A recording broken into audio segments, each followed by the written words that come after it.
తప్పు చేసినోడు భయపడతాడు, తప్పు చేయనోళ్ళు ఎవరికి భయపడాడు. రేవంత్ రెడ్డి కాదు, వాని జేజమ్మకు కూడా భయపడే సమస్య లేదు. ముమ్మాటికి ఒకటి మాత్రం పక్కా, ఈ కేసు ఇంతటితో మేము వదిలిపెట్టాం.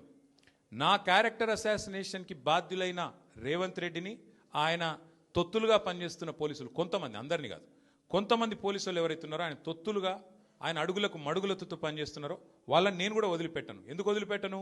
ఎందుకంటే నా వ్యక్తిత్వం అననం చేస్తూ ఉన్నారు. లేని లింకులు అంటగట్టి, లేని రంకులు అంటగట్టి, నాకు ఇష్టం ఉన్నట్టు ఎవరెవరో యాక్టర్లకు లింకులు పెట్టి చిల్లర రాజకీయం ఏదైతే చేస్తున్నారో ఈ విషయంలో నేను మాత్రం వదిలిపెట్టను. మీరేదో ఇవాళ ముఖ్యమంత్రి హార్వర్డ్కి పోయిండు, ఆడ వచ్చిరాని ఇంగ్లీష్లో ఏం నేర్చుకుంటుండో ఏం వచ్చిండో కానీ ఆయన వచ్చే వరకు టైంపాస్ చేద్దాము అని చెప్పి మీరు డ్రామా చేస్తున్నారు, మాకు తెలుసు.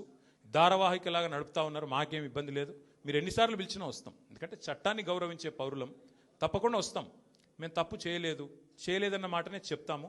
మీరు ఎన్ని రకాల డైవర్షన్ గేమ్లు ఆడినా మేము మాత్రం అర్జునుడి కన్ను ఎట్లయితే ఆనాడు తన గురి మీదనే ఉండనో అట్లే మా గురి మొత్తం కూడా ఈ ప్రభుత్వ అసమర్థత మీద, మీ అవినీతి మీద, మీరు ప్రజలకిచ్చి ఎగ్గొడుతున్న హామీల మీద, యనుమల రేవంత్ రెడ్డి ఎగవేతల రేవంత్ రెడ్డికి ఎట్లా మారిపోయిండో అన్న దాని మీద 420 హామీలు ఇచ్చి ఇప్పటి వరకు 4 హామీలు కూడా నెరవేర్చకుండా ఎట్లా ఈ లుచ్చా పనులు చేస్తున్నాడో వీటిని ఎండగడుతూనే ఉంటాం.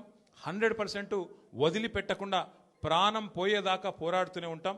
ఎవరికి భయపడకుండా, ఎవరికి తలవంచకుండా నిఖార్సైన తెలంగాణ బిడ్డలుగా, కేసీఆర్ గారి సైనికులుగా, కేసీఆర్ గారిని తిరిగి ముఖ్యమంత్రి చేసేదాకా మేమందరం కలిసికట్టుగా పనిచేస్తూ ఉంటామని చెప్పి